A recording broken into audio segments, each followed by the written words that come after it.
terjadi perkelahian. Bayangkan ya, tiap PA diakhiri dengan bukan tanya jawab, tapi tentang perkelahian. PA hari ini kita akhiri, siapa yang mau berkelahi silahkan. Mereka berkelahi, akhirnya satu kali ada yang meninggal. Di dalam PA ada yang meninggal. PA GRI Bandung masih ramah dan damai sekali. PA ada yang meninggal. Salam yang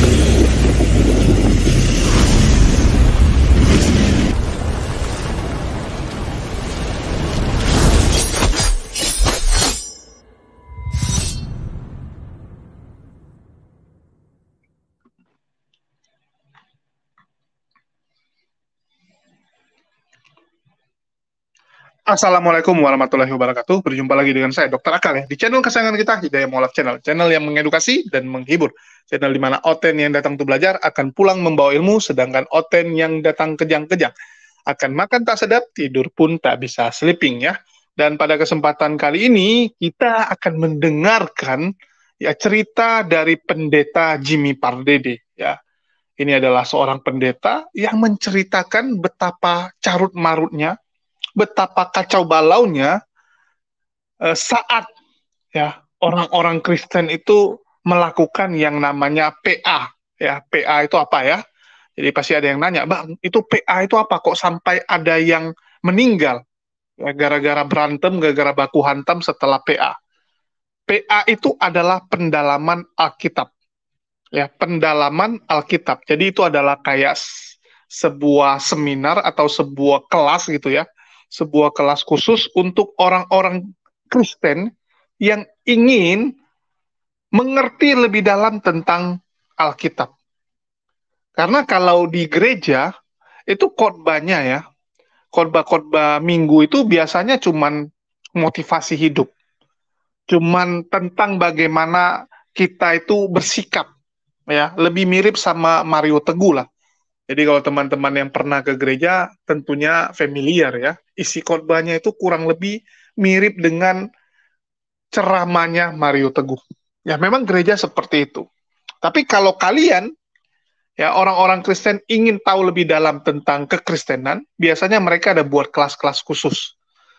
Ya, dan salah satunya adalah PA, pendalaman Alkitab. Jadi di situ mereka sharing tentang ayat-ayat, ya terus tafsirnya seperti apa, artinya seperti apa, mereka sharing di situ cerita-cerita. Dan biasanya dari PA itu sering terjadi gontok-gontokan juga. Jadi kan masing-masing menafsir. Rudi Yohanes nafsir Yudas masuk surga. Ya. Nanti Edis bilang, enggak masuk surga itu. Berantemlah mereka. Terus Uga bilang, di surga ada begini-begini.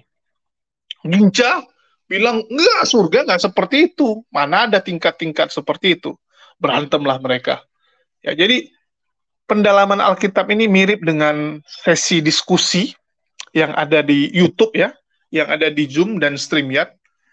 Jadi mirip gitu seperti itu. Jadi ada satu ayat atau beberapa ayat ya dijelaskan. Ya, masing-masing menjelaskan berdasarkan pengetahuan mereka masing-masing, berdasarkan asumsi kadang-kadang ya, ditambah-tambahin asumsi sehingga nanti jadinya ya baku hantam gitu. Karena antar mereka beda pemahaman. Gitulah.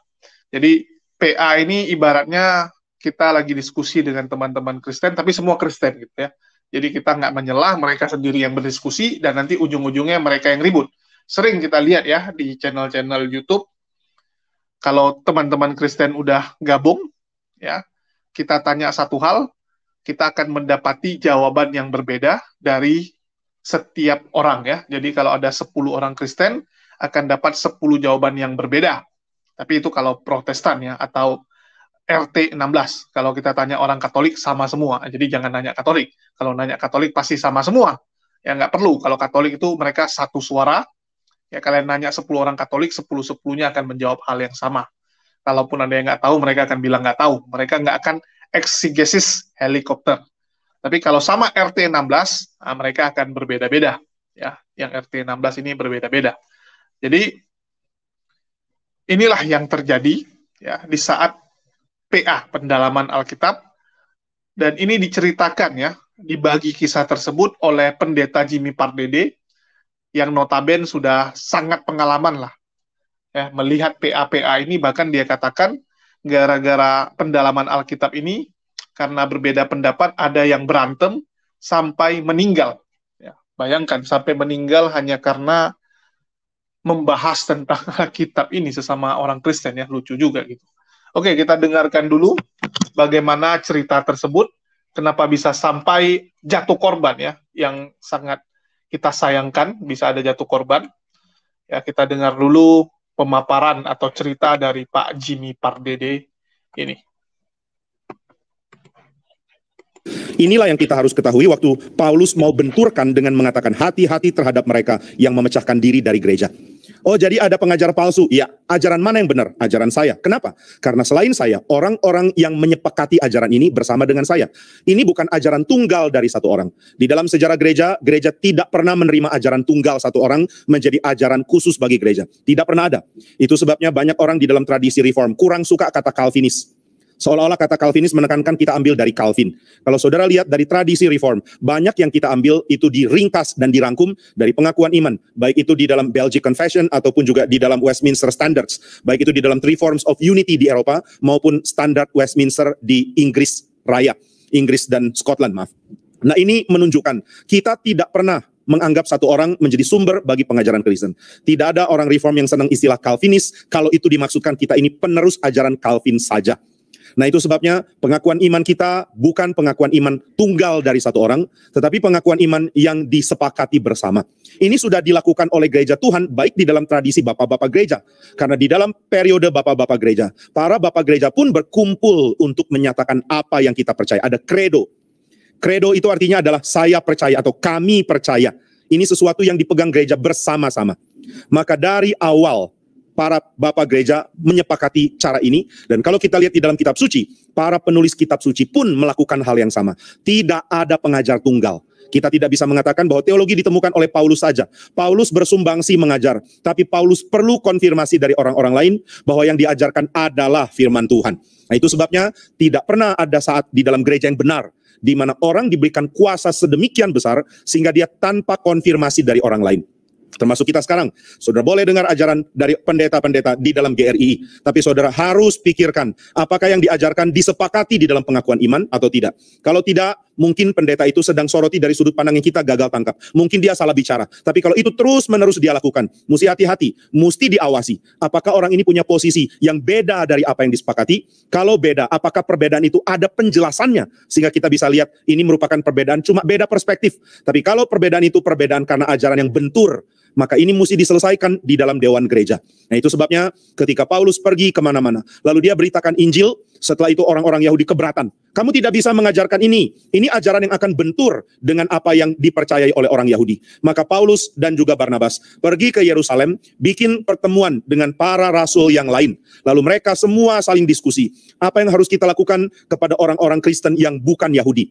Haruskah mereka mentaati firman Tuhan di dalam Taurat, ataukah firman itu dipahami dengan cara yang lain? Maka orang-orang di dalam Kisah Rasul 15 itu saling bicara dan mereka mengatakan, kita tidak boleh anggap bangsa lain nihil. Mereka harus jadi diri mereka sendiri, tetapi mereka harus tinggalkan penyembahan berhala. Mereka harus tinggalkan seks bebas. Mereka harus tinggalkan persekutuan makan bersama dengan penyembahan berhala. Ini persekutuan makan dalam ibadah ya. Bukan berarti tidak boleh makan dengan orang yang bukan Kristen. Saudara kalau nggak boleh makan dengan orang bukan Kristen, saudara mesti cari rumah makan halal Kristen dulu. Baru ketemu orang-orang Kristen makan bersama. Ini tidak terjadi. Saudara makan kemana, saudara tidak perlu cek ini restoran halal Kristen atau tidak. Karena nggak ada istilah halal Kristen. Nah, itu sebabnya waktu dikatakan jangan makan persembahan berhala. Maksudnya adalah jangan makan di dalam konteks beribadah kepada dewa manapun. Jadi 3 hal ini dilarang. Jangan menyembah berhala, jangan seks bebas, jangan persekutuan makan di dalam mode penyembahan berhala. Jika kamu menjalankan ini, kamu berbuat baik, kamu Kristen. Ini disepakati bersama. Lalu setelah disepakati bersama, Paulus dan Barnabas bawa surat keputusan dan mereka pergi kemana-mana. Mereka tidak mengatakan, saya mengajar begini, kamu harus terima. Nanti orang Kristen tanya, kamu dari mana? Adakah badan atau adakah persekutuan atau kelompok yang menyetujui ajaranmu? Maka Paulus dan Barnabas akan tunjukkan surat. Inilah keputusan di Yerusalem. Inilah keputusan bersama. Jadi dari awal gereja sepakati ajaran, setelah itu akan mengajarkan pokok-pokok ajaran ini. Apakah ajaran harus detail disepakati? Tentu tidak. Tapi ada ajaran pokok yang tidak boleh beda. Nah, ajaran pokok itu yang mana? Ini yang dipelajari ketika orang belajar di katekisasi misalnya. Itu sebabnya katekisasi sangat penting untuk diikuti semua orang yang mau jadi anggota. Kita tidak mengatakan, oh kalau kamu sudah katekisasi di gereja lain, terserah silakan masuk gereja ini dengan bebas. Tidak. Karena orang yang mau bergabung di gereja ini, mesti tahu gereja ini percaya apa. Di dalam ajaran dasar. Dari situ kita bisa memutuskan, saya sendiri setuju atau tidak. Maka ajaran dasar mesti diketahui. Dan inilah yang ditekankan baik dari periode perjanjian baru maupun di dalam zaman para bapak gereja. Di zaman para bapak gereja ada mulai ajaran yang beragam tentang Tritunggal. Tadinya orang-orang Kristen belum terlalu punya formula. Sebenarnya memahami Tritunggal itu seperti apa. Tapi ajaran begitu banyak, sangat-sangat beragam. Kebanyakan muncul dari tradisi Gnostik. Di dalam pengertian orang Gnostik, ada ilah tertinggi yang merupakan terang paling besar. Dan di bawahnya ada pernyataan terang yang agak lebih redup terangnya. Yang paling tinggi adalah Bapa. Yang lebih redup adalah Anak, yaitu Yesus Kristus dan Roh Kudus dan lain-lain. Nah, ini yang membuat Irenaeus berpikir, apa begitu yang diajarkan Alkitab? Kenapa aku tidak nyaman dengan ajaran ini? Lalu dia kembali selidiki kitab suci dan dia menemukan bahwa Allah adalah Allah dan tidak ada secondary level of gods. Tidak ada secondary level of divines. Tidak ada derajat kedua dari keilahian. Nah, itu sebabnya Irenaeus memerangi ajaran Gnostik di dalam buku Against Heresies. Setelah Irenaeus menulis buku yang populer melawan ajaran Gnostik, maka orang mulai berpikir, apakah ajaran Irenaeus yang benar atau ajaran Gnostik ini? Irenaeus tidak sendiri, ada orang lain bernama Tertullian yang juga curiga dengan ajaran seorang yang bersifat modalis, yang percaya bahwa Allah cuma satu pribadi, lalu berubah-ubah menjadi Anak, yaitu Yesus Kristus, dan menjadi Roh Kudus. Satu tapi berubah bentuk, berubah mode. Bapa adalah Yesus, Bapa adalah Roh Kudus, Yesus adalah Roh Kudus adalah Yesus. Ini ajaran yang sangat membuat curiga hati Tertullian. Maka dia kembali selidiki Alkitab dan dia menemukan ekspresi dari kaum modalis itu salah. Yesus bukan Bapa. Waktu Alkitab mengatakan ketiganya adalah satu, satu dan tiga tetap harus dipertahankan. Jangan menyatukan yang tidak boleh disatukan, jangan pisahkan yang cuma ada satu. Maka Tertullian menawarkan yang satu itu substansi, kealahan itu satu. Tapi pribadi itu tiga. Sama seperti saudara dan saya adalah pribadi yang sendiri, yang tidak campur satu dengan lain. Saya Jimmy Pardede, saudara bukan Jimmy Pardede. Demikian Yesus Kristus bukan Allah Bapa. Oh kalau gitu kamu punya tiga Allah. Bukan, tiga pribadi, tapi satu Allah. Nah ini dari Tertullian. Lalu karena banyaknya konflik seperti ini, akhirnya konsili besar, konsili ekumenikal. Semua orang diundang membicarakan, dilakukan oleh gereja Tuhan. Waktu itu utusan dari setiap kelompok gereja harus datang membicarakan. Di tahun 325 diputuskan keputusan tentang Tritunggal, tapi sayangnya keputusan itu bicara tentang pribadi pertama bagus, pribadi kedua bagus, pribadi ketiga cuma dikatakan kami percaya kepada Roh Kudus, selesai. Ini memberikan celah bagi ajaran bidat berikutnya yang mengatakan Roh Kudus adalah energi dari Tuhan. Ini adalah kuasa Tuhan. Ini adalah semacam dinamika dari kuasa Tuhan, bukan pribadi ketiga. Nah ini bikin konsili harus dilakukan lagi. Maka tahun 381 Tuhan memberkati kekaisaran Roma dengan konsili berikut dipimpin oleh Kaisar Theodosius. Kaisar Theodosius lain dengan kaisar sebelumnya. Karena kaisar sebelumnya tidak mau mengerti teologi dan gampang dipengaruhi oleh ajaran Arianisme. Ajaran yang sekarang kita lihat ada di dalam dalam ajaran Saksi Yehova. Arianisme mengajarkan Allah adalah Bapa. Bapa menjadikan Anak secondary level God. Dia lebih rendah dari Bapa. Buktinya dia berdoa kepada Bapa, berarti dia lebih rendah. Buktinya dia perlu taat kepada Bapa, berarti dia lebih rendah dari Bapa. Tapi yang Arius tidak tahu, Yesus dinyatakan oleh kitab suci sebagai yang taat kepada Bapa karena dia jadi manusia. Di dalam keselamatan, untuk keselamatan kita, dia merendahkan diri. Nah ini nanti dimasukkan di dalam konsili Nikia Konstantinopel tahun 381.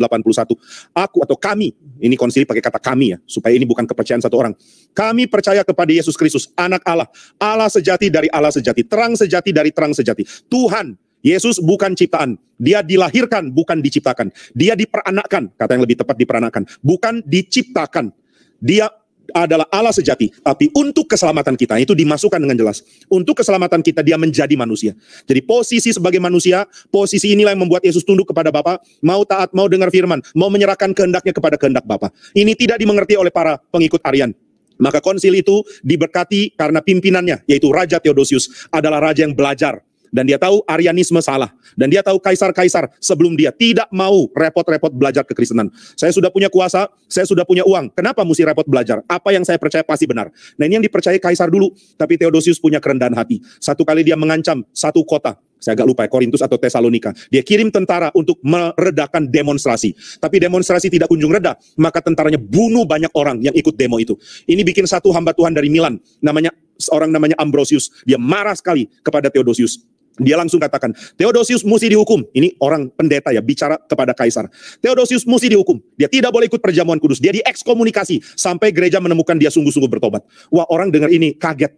Hei Ambrosius, kamu tahu nggak sejarah Romawi seperti apa? Kaisar meskipun Kristen bisa bunuh bishop. Kamu cuma bishop, kamu bahkan bukan paus.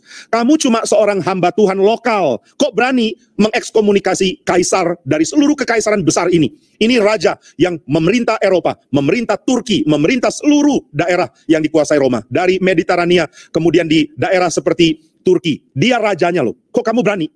Ambrosius mengatakan, saya hamba Tuhan, saya mesti tegur kalau ada yang salah. Orang ini bunuh banyak orang, pakai tentaranya. Dia mesti bertobat. Waktu Kaisar Theodosius dapat surat yang menyatakan dia diekskomunikasi, Kaisar ini tidak marah. Dia langsung mundur, menyendiri ke padang gurun. Lalu mengatakan, saya mau buktikan pertobatan saya. Saya mau minta ampun kepada Tuhan. Jadi ini Kaisar hatinya baik. Kaisar Theodosius. Lalu dia pelajari dan dia sadar, kita tidak bisa terima ajaran Arianisme. Tapi ajaran ini populer di mana-mana. Maka diangkat seorang bernama Gregory dari Nazianzus. Ini adalah seorang pengkhotbah paling berbakat pada waktu itu. Ini adalah seorang yang kalau berkhotbah, filosofi dan teologi begitu tajam dan begitu menarik, orasinya begitu mengagumkan. Saudara masih bisa baca tulisan Gregory dari Nazianzus yang judulnya Theological Oration. Di situ kalau saudara terbiasa membaca bahasa Inggris terjemahan dari bahasa asing, ini diterjemahkan dari bahasa Yunani ya. Gregory dari Nazianzus adalah teolog Yunani, bukan teolog Latin. Jadi dia tulis dalam bahasa Yunani. Nah, dia mempunyai bahasa yang indah sekali.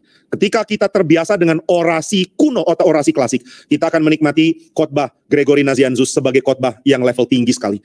Maka dia berkhotbah, orang sangat populer, orang sangat suka, dia sangat populer. Maka Theodosius mengatakan, Gregory, kamu mesti pindah. Jangan terus ada di Kapadokia. Pindah ke Konstantinopel, ke kota terbesar, kota utama. Gregory bilang, enggak lah, saya sudah capek, saya sudah tua, baru kehilangan teman baik. Dia baru kehilangan Basil the Great, teman akrab dia. Teman dari waktu mereka kecil. Saya kehilangan temanku. Sebelumnya saya kehilangan papaku. Hatiku penuh dengan duka cita. Aku ingin menyendiri dulu, hibur diri, sebab hidupku sangat berat. Tapi Kaisar Theodosius ini terkenal kaisar yang pintar sekali membujuk. Saudara, kalau ada bakat membujuk, kembangkan ya. Orang-orang kayak gini perlu loh. Kalau ada orang ribut, pembujuk datang langsung damai. Ada orang benci orang lain, yang tukang bujuk ini datang lalu damai. Nah, ini diperlukan gereja. Mungkin nanti kita bikin di dalam struktur organisasi ya. Ada departemen penginjilan, departemen penggembalaan, departemen pengajaran, dan departemen pembujuk. Karena banyak orang gampang sekali merajuk, perlu dibujuk-bujuk dulu. Nah, maka Theodosius datang minta ketemu sebentar ke dalam kemah kerajaan, kemah kekaisaran. Kaisar itu kalau berangkat kemana, mereka punya kereta bagus dan juga ada kemah yang siap dibentangkan untuk mereka tinggal di situ. Waktu itu Gregory diundang masuk. Gregory mengatakan, apapun yang dia katakan tidak akan mengubah hatiku. Dia masuk, 15 menit kemudian keluar, ditanya, gimana Gregory pertemuannya? Saya pindah ke Konstantinopel. Itu kok bisa ya? Akhirnya dia pindah ke Konstantinopel. Hari-hari dia di Konstantinopel diisi dengan pimpin PA. Waktu dia pimpin PA, dia serang ajaran Arius. Yang mengikut Arius banyak sekali. Terjadi pecah di ajaran di pengikut Arius. Sebagian pengikut Arius mengatakan, loh, ini argumen kuat loh. Bener loh, kitab suci bilang begitu. Kok kita nggak dapat itu di ajaran Arian ya? Tapi sebagian masih keras bilang, enggak, orang ini bidat, orang ini sesat sama seperti kaisar kita. Akhirnya terjadi perkelahian. Bayangkan ya, tiap PA diakhiri dengan bukan tanya jawab, tapi tentang perkelahian. PA hari ini kita akhiri, siapa yang mau berkelahi silahkan. Mereka berkelahi. Akhirnya satu kali ada yang meninggal. Di dalam PA ada yang meninggal. PA GRI Bandung masih ramah dan damai sekali. PA ada yang meninggal. Gregory mengatakan, saya mau mundur. Saya terlalu tua dan terlalu capek untuk hal-hal ini. Akhirnya dia bilang, saya mau pindah lagi, saya mau pulang kampung. Dia memutuskan pulang, Kaisar Theodosius ajak dia bicara lagi di istana. Ayo datang ke istana. Gregory bilang, pokoknya apapun yang dia katakan, saya tidak akan ubah niat, saya mau berhenti. Akhirnya mereka bicara 15 menit, setelah itu Gregory keluar, anak buahnya tanya, gimana Pak? Saya tetap lanjut. Nah, ini hebatnya Theodosius. Akhirnya berkat PA dari Gregory, banyak orang di Konstantinopel mulai terima ajaran Tritunggal. Lalu setelah waktunya tiba, ini Kaisar memang ahli strategi luar biasa. Setelah dia lihat arah dari orang yang mengikuti ajaran Tritunggal makin matang dan makin jelas argumennya, dia bikin konsili yang berikutnya, the next ecumenical council, konsili menyeluruh yang kedua. Ya, maaf, saya lupa yang keberapa persisnya. Ada satu konsili yang dianggap konsili yang tidak penting. Mungkin itu setelahnya nanti mesti pelajari lagi. Konsili ecumenical yang melanjutkan konsili Nikea. Maka mereka kumpul, kemudian mereka bahas kembali tentang Tritunggal. Waktu itu orang-orang sangat diyakinkan dengan argumen tentang Tritunggal, maka ajaran Tritunggal menjadi resmi ajaran yang dipegang, dan di seluruh gereja baik di Katolik Barat maupun di Ortodoks Timur di Timur sama-sama pegang pengakuan iman Nikea Konstantinopel.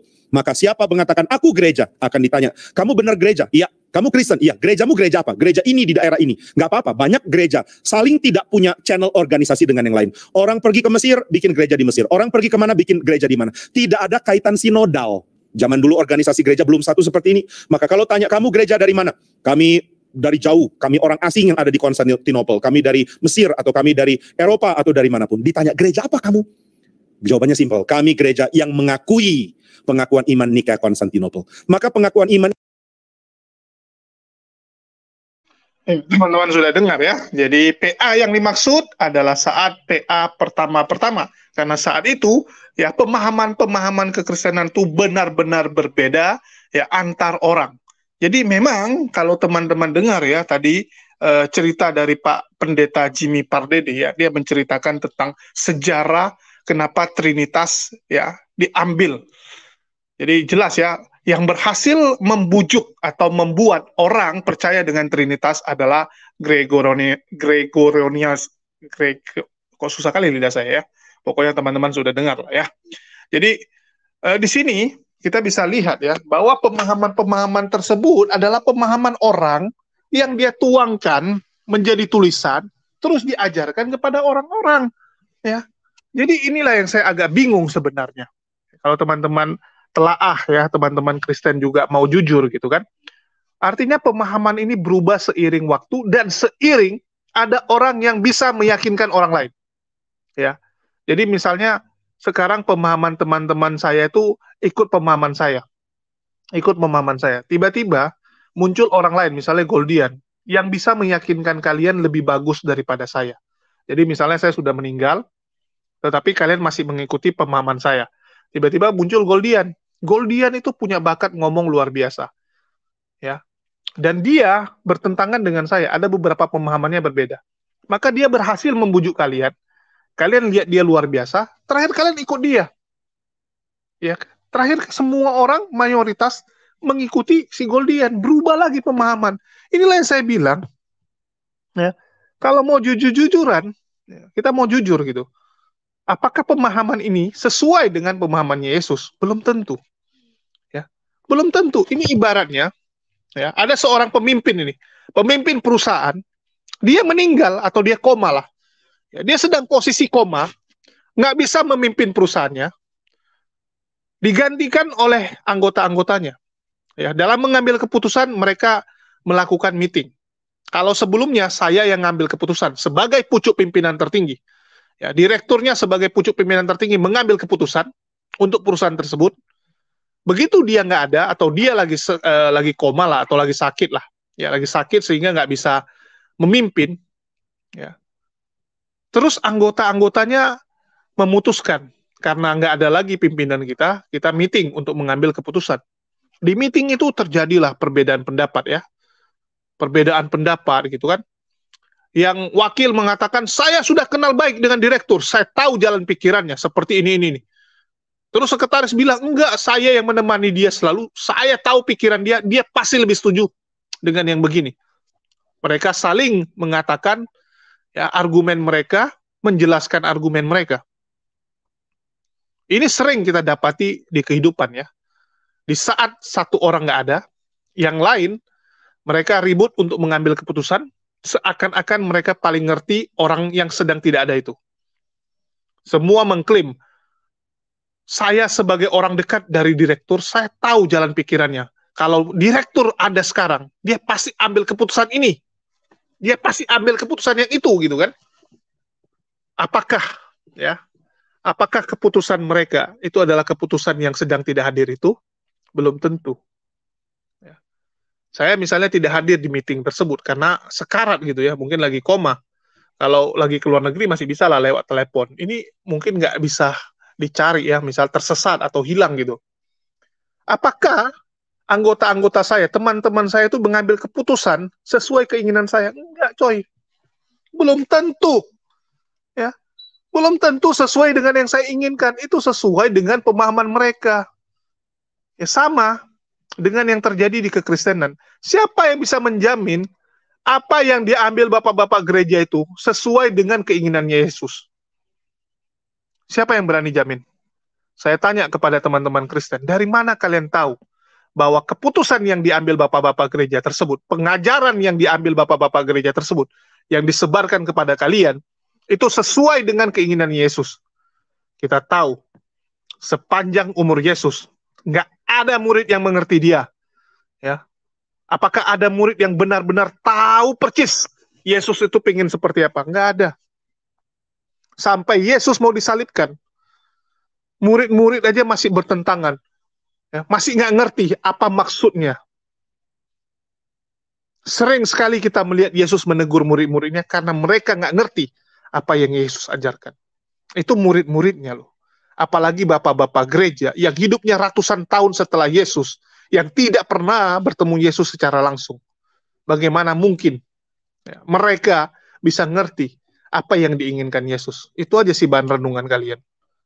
Ya, kalian renungkan gitu. Dari mana mereka ya bisa mengerti? Sedangkan mereka aja menggunakan pemahaman mereka sendiri, mengubah yang sudah ada, karena mereka merasa, wah ini salah, harus kita ubah. Nanti muncul lagi orang lain, wah ini salah, harus saya ubah lagi. Nah bisa coy, yakinlah yang seperti ini dari manusia. Jadi saya katakan, kalian pahami sendiri apa benar ini dari Tuhan atau ini dari manusia. Kalian renungkan sendiri ya. Saya cuma memberikan pengajaran, ya, kalian yang berpikir, apakah mungkin ini sesuai dengan keinginan Yesus, ataukah ini hanya sesuai dengan keinginan orang-orang ya yang melakukan eksegesisnya. Ya, sama seperti itu dibilang kan Gregorianus, dia menjelaskan pemahaman dia, mengubah orang-orang yang sebelumnya pemahamannya seperti Arianus. Ya, jadi beda-beda.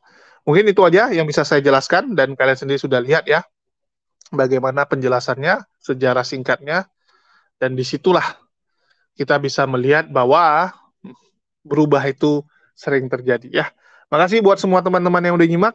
Di akhir kata saya ucapkan wassalamualaikum warahmatullahi wabarakatuh. Semoga apa yang saya sampaikan dan saya berikan ini bisa menjadi pelajaran bagi kita semua. Sampai jumpa.